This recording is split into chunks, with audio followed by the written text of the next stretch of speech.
सुप्रभात। मैं हूं जगेंद्र राणा और आज की हमारी आध्यात्मिक चर्चा का विषय है आनंद। आनंद ये मनुष्य के पिंड में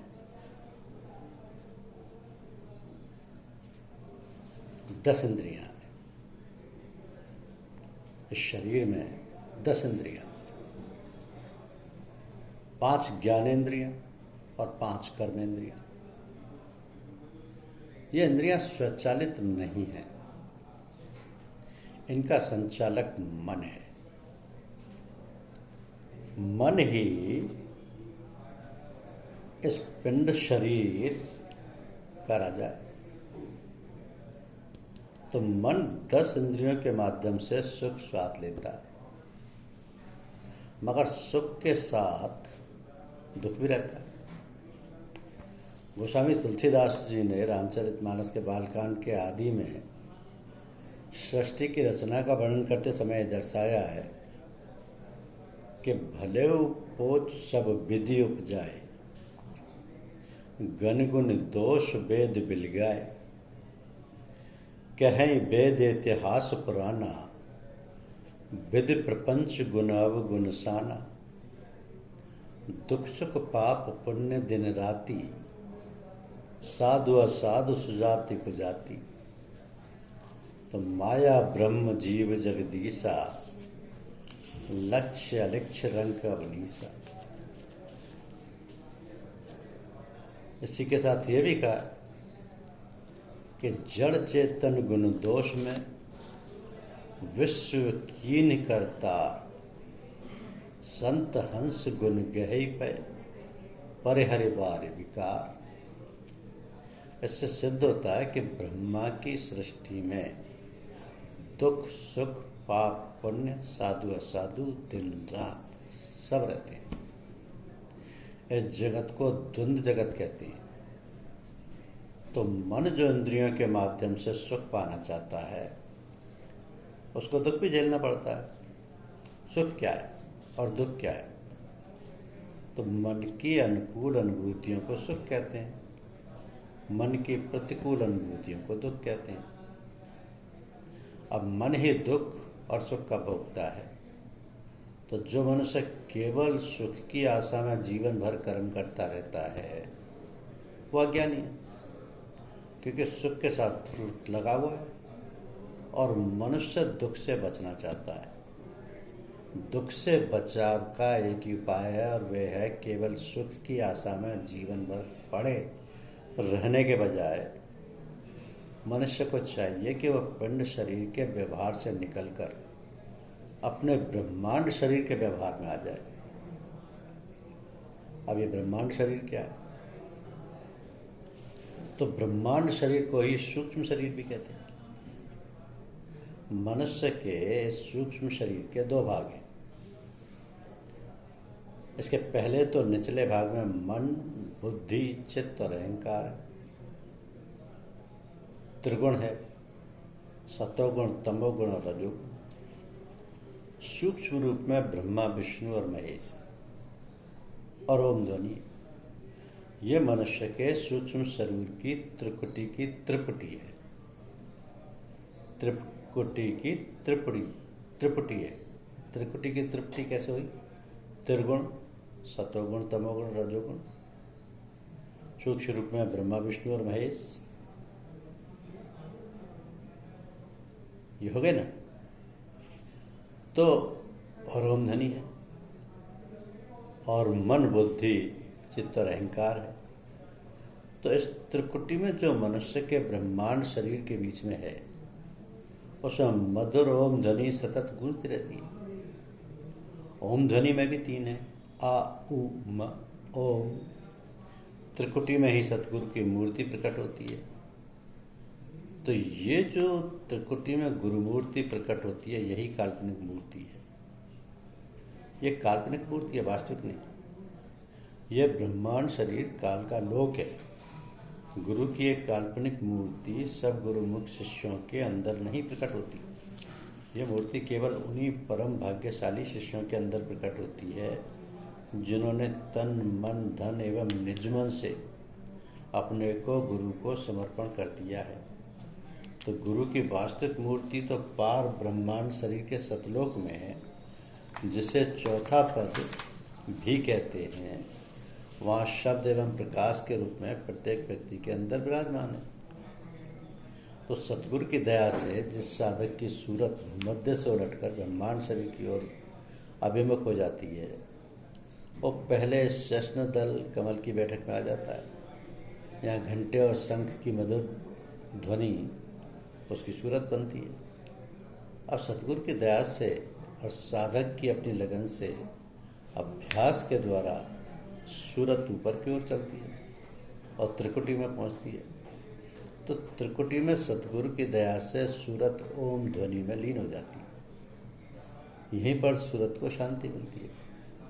ओम ध्वनि के साधक का मन सुख दुख के भोगों से उपराम हो जाता है और सूरत शांति की अवस्था में लवलीन रहती है। तो बहुत बड़ी उपलब्धि है जो सतगुरु की दया से प्राप्त होती है। यहाँ पहुंचे हुए साधकों को शांति तो अवश्य मिलती है, सुख दुख से छुटकारा मिलता है, किंतु आवागमन अथवा जन्म मरण के चक्कर से छुटकारा नहीं मिलता। तो आवागमन के चक्कर से छुटकारा पाने के लिए मनुष्य को सतगुरु की दया लेकर इस ब्रह्मांड शरीर की शांति से भी ऊपर पार ब्रह्मांड शरीर, जिसे कारण शरीर भी कहते हैं, उसमें जाना होगा। तो ब्रह्मांड शरीर में ऊपरी वाले या ऊपर वाले भाग में द्वंद्व अवस्था है। दयाल और काल की मिश्रित लीला है, ईश्वर और मन की मिश्रित रचना है। इस लोक के साधकों को हंस गति की प्राप्ति होती है। शून्य अवस्था के परे जब साधक की सूरतें ऊपर चलती हैं तो मानसरोवर में सूरतें मोती चुकती हैं, अभी आहार करती हैं, बहुत काल तक इस मानसरोवर में सूरत विहार करती हैं। फिर सतगुरु की दया से सूरतें ऊपर चलती हैं और महाशून्य में पहुँचती हैं। तो यहाँ की सूरतों के विलास का क्या कहना। और सतगुरु की दया से इसके ऊपर भी सूरतें ब्रह्मांड शरीर की चोटी पर पहुँच जाती हैं और ब्रह्मांड शरीर तथा पार ब्रह्मांड शरीर के संधि स्थल को संत मत में भंवर गुफा चक्र कहते हैं। तो यहाँ की सूरतों को परमहंस कहते हैं। यहाँ पहुँची हुई सूरतें निर्वाण गति को प्राप्त होती हैं, आवागमन के चक्र से छुटकारा मिल जाता है। यहाँ पहुँची सूरतों को सतगुरु के चरण कमल के दर्शन होते हैं।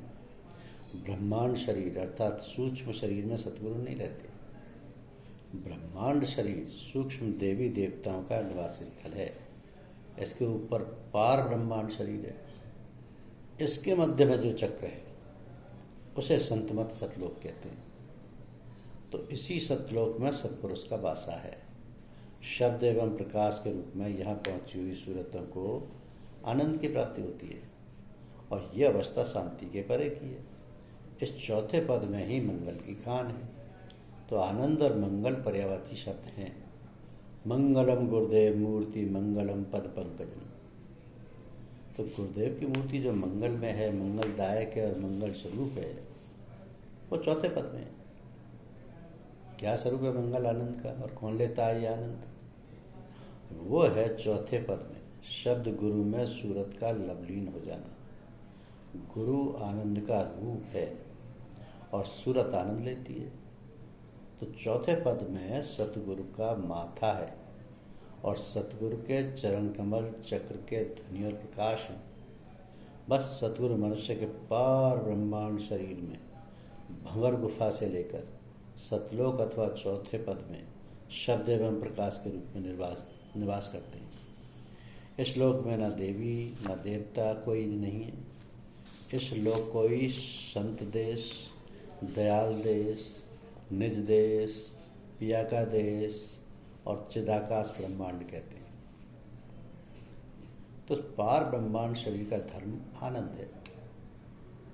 सूरत ही सतलोक में स्थित होकर आनंद लेती है। मनुष्य के ब्रह्मांड शरीर के ऊपरी भाग अर्थात भंवर गुफा चक्र से लेकर पार ब्रह्मांड शरीर के मध्य भाग तक पार ब्रह्मांड का निचला हिस्सा। तो पार ब्रह्मांड शरीर का ये पहला भाग है। इसके ऊपर में है पिया का देश। पार ब्रह्मांड शरीर के दो भाग हैं। प्रथम भाग का वर्णन ये हो गया।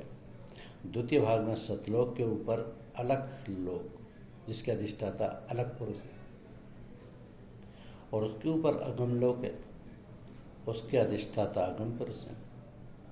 तो उसके ऊपर अनामी धाम है, जिसके अधिष्ठाता अनामी पुरुष हैं, जो सुरत और निरत रूपी दुल्हनों के पिया हैं। और यह पार ब्रह्मांड शरीर का द्वितीय भाग ही पिया देश है।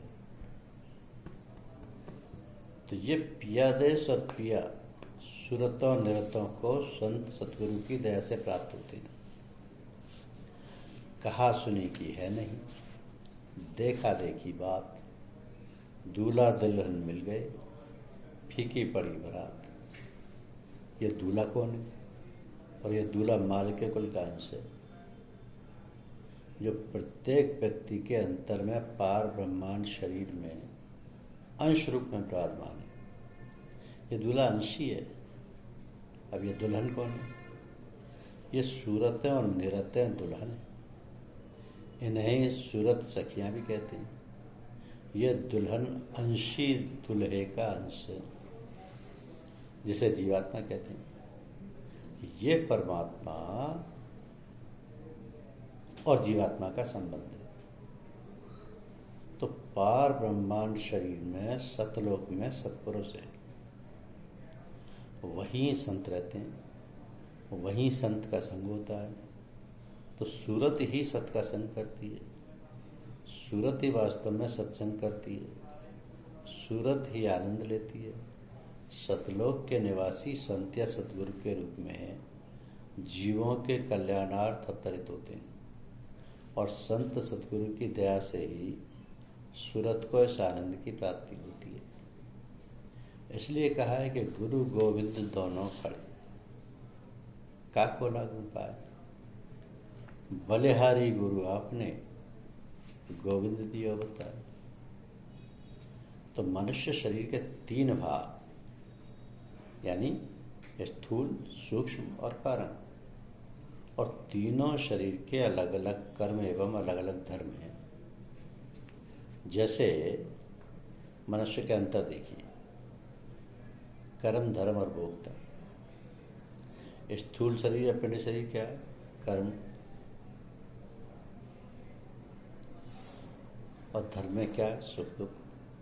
भोक्ता में क्या है? मन, चतुष्टय, मन, बुद्धि, चित्त, अहंकार। ये स्थूल शरीर है। सूक्ष्म शरीर या ब्रह्मांड शरीर में क्या है? कर्म तो बन जाता है ज्ञान, धर्म हो जाता है शांति, और भोक्ता हो जाता है मन, चतुष्टय, साथ ही प्राण व सूरत। और कारण शरीर को देखें तो कारण शरीर पार ब्रह्मांड शरीर में क्या है? कर्म तो बन जाता है उपासना या भक्ति, धर्म हो जाता है आनंद तथा मंगल, और भोक्ता कौन है? शुद्ध सूरत, हंस एवं परमहंस, चौथे पद में संत। ये स्थिति हो जाती है। तो कहा कि गुरुदेव की कृपा एक सुगंध के समान है। ये आपके जीवन को ओतप्रोत करना चाहती है, उसमें आपको डुबो देना चाहती है। किंतु इसके स्थायी होने के लिए जो अन्य गंध हैं उन्हें हटाना पड़ेगा। जब तक हमें अपने आप पर नियंत्रण नहीं है, अहम शून्य नहीं है, स्वार्थ रखते हैं, तब तक गुरुदेव की कृपा स्थायी नहीं हो सकती। जिसने गुरुदेव को जीवन में उतार लिया उसने प्रभु को पा लिया। तो जब यात्रा कर रहे होते हैं तो सामान भी साथ रहता है, ध्यान भी उसी ओर रहता है, अन्य कार्यकलाप भी उस सामान की ओर ध्यान में रख कर किए जाते हैं। जीवन यात्रा में ये सामान हमारे संस्कार है। जब तक ये सामान है तब तक यात्रा है। जिसके पास हर सामान हल्का होता है वो यात्रा जल्दी कर लेता है, उसे गाड़ी में चढ़ने में दिक्कत नहीं होती। और सामान अधिक है तो या तो यात्रा होगी ही नहीं या बहुत दुष्कर होगी। तो ये सामान गुरुदेव हल्का कर सकते हैं। खुद भी कुछ अनावश्यक चीज़ों को उतार कर फेंक सकते हैं, किंतु जब तक सामान यानी प्रारब्ध का संस्कार है, यात्रा तो चलती रहेगी, अनवरत चलती रहेगी, क्योंकि ये धरती धर्म पर टिकी है। जब अधर्म बढ़ जाता है तो दुष्कर्म छा जाते हैं, वासनाएं नित्य नए रूप लेती जाती हैं, मोह और स्वार्थ की आंधी सभी को घेर लेती है, बोझ बहुत हो जाता है, शेषनाग तिल में लग जाता है। कुदरत भूकंप और तूफान, अकाल और महामारी, कलह और युद्ध की झाड़ू उठा लेती, सब साफ कर देती। कहना ना होगा कि शेषनाग के अवतार लक्ष्मण हैं, वे कुछ हद तक ही बर्दाश्त करते हैं, अधिक नहीं। धन्यवाद।